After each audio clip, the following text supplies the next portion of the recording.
চলুন আজ আমরা কোরআনের এমন এক সূরার গভীরে যাই যা আমাদের অস্তিত্বের এক চূড়ান্ত সত্যর মুখোমুখি করে দেয়। সূরা আন-নাবা, যার মানে হল মহাসংবাদ। দেখুন, সূরাটা শুরুই হচ্ছে একটা ঝাঁকুনি দেওয়া প্রশ্ন দিয়ে, যেন আমাদের হঠাৎ করে এক উত্তপ্ত বিতর্কের মাঝখানে এনে দাঁড় করানো হয়েছে। আচ্ছা, মক্কার অবিশ্বাসীরা ঠিক কি নিয়ে নিজেদের মধ্যে এত তর্ক করছিল? কি সেই মহাসংবাদ যা নিয়ে তাদের মধ্যে এত দ্বিধা, এত মতভেদ? তো এই যে মহাসংবাদ বা আন-নাবা আল আযীম, এটা আসলে কি? এটা হলো সেই খবর, মৃত্যুর পর আবার জেগে ওঠার খবর, শেষ বিচার দিনের খবর। এটা শুধু একটা সাধারণ খবর ছিল না, এটা ছিল এমন এক ঘোষণা যা তাদের পুরো বিশ্বাস আর জীবন ধারণাকে একেবারে নাড়িয়ে দিয়েছিল। তাদের এই যে মতভেদ, এটা কিন্তু একরকম ছিল না। মানে ব্যাপারটা এমন না যে সবাই একই কথা বলছিল।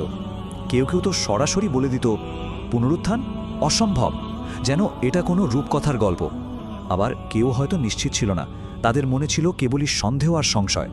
আর একটা বড় দল তো এটাই বিশ্বাস করত যে এই দুনিয়ার জীবনই সব, মৃত্যুর সাথে সাথেই সব শেষ।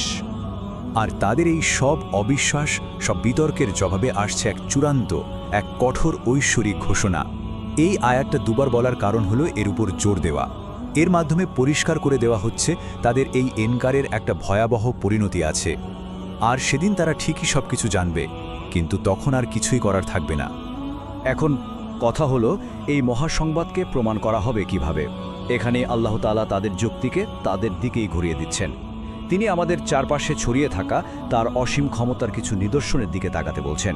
তিনি বোঝাতে চাইছেন পুনরুত্থান শুধু সম্ভবই না, বরং এটাই সবচেয়ে যৌক্তিক। প্রথমেই চলুন আমাদের পায়ের নিচের এই জমিনের দিকে তাকাই।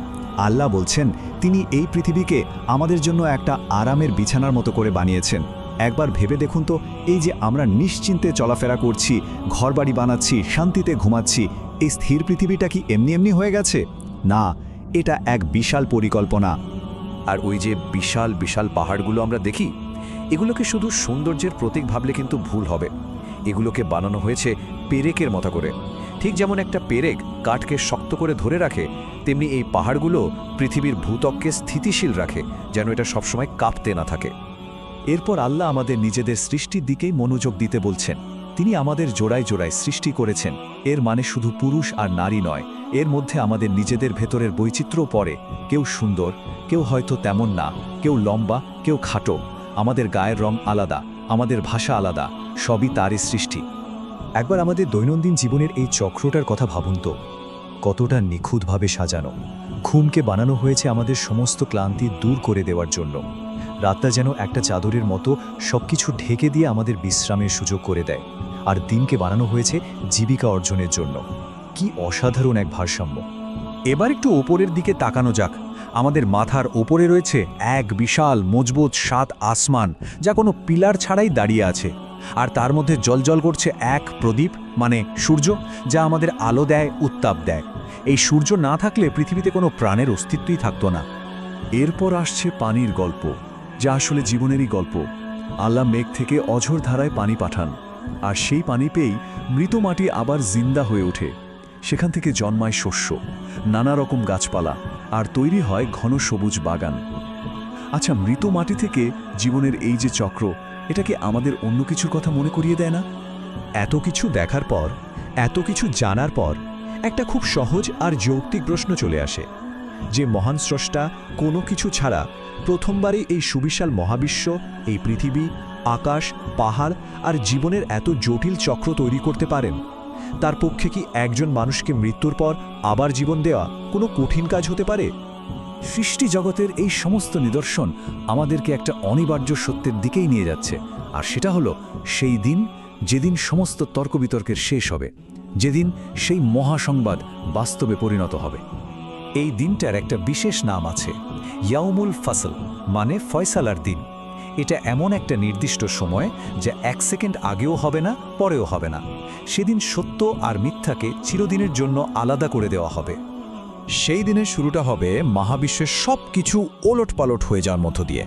প্রথমে সিংগায় ফুঁক দেওয়ার সাথে সাথে সমস্ত মানুষ কবর থেকে উঠে দলে দলে ছুটে আসবে। আকাশটা ফেটে গিয়ে অসংখ্য দরজার মতো হয়ে যাবে, আর ওই যে বিশাল বিশাল পাহাড়, সেগুলো তুলোর মতো উঠতে উঠতে শেষে মরীচিকার মতো মিলিয়ে যাবে। যখন এই চূড়ান্ত ফয়সালা হয়ে যাবে, তখন মানুষের সামনে থাকবে দুটো পথ, দুটো চিরস্থায়ী ঠিকানা। একদল সীমা লঙ্ঘনকারী, যাদের জন্য রয়েছে শাস্তি, আর একদল আল্লাহ ভীরু, যাদের জন্য রয়েছে পুরস্কার। যারা আল্লাহর সীমা লঙ্ঘন করেছিল, তাদের জন্য অপেক্ষা করছে জাহান্নাম, যা যেন শিকার ধরার জন্য ওত পেতে আছে। সেখানে তারা যুগের পর যুগ থাকবে। তীব্র গরমে তারা একটু শীতলতা পাবে না, আর তৃষ্ণায় ছটপট করলেও পাবে না কোনো ঠান্ডা পানীয়। তাদের খাবার হবে টকবগে ফুটন্ত পানি, আর জাহান্নামেদের শরীর থেকে বের হওয়া পুজ। কিন্তু প্রশ্ন হলো, কেন এই ভয়াবহ শাস্তি? এটা কি কোনো অবিচার? না, বরং এটা তাদেরই কাজের একদম সঠিক প্রতিদান। কারণ তারা কোনোদিন ভাবতেই পারেনি যে তাদের কোনো হিসাব দিতে হবে, আর তারা আল্লাহর আয়াত বা নিদর্শনগুলোকে পুরোপুরি মিথ্যা বলে উড়িয়ে দিয়েছিল। আর ঠিক এর উল্টো দিকে যারা আল্লাহকে ভয় করে জীবন কাটিয়েছে, সেই মুত্তাকিদের জন্য কি আছে? তাদের জন্য আছে পরম সাফল্য, সুন্দর সুন্দর বাগান আর আঙুরের ক্ষেত, সম্মানিত সঙ্গী, আর কানায় কানায় পূর্ণ পানপাত্র। সেখানে কোনো আজেবাজে কথা নেই, কোনো মিথ্যা নেই, আছে শুধু অপার শান্তি।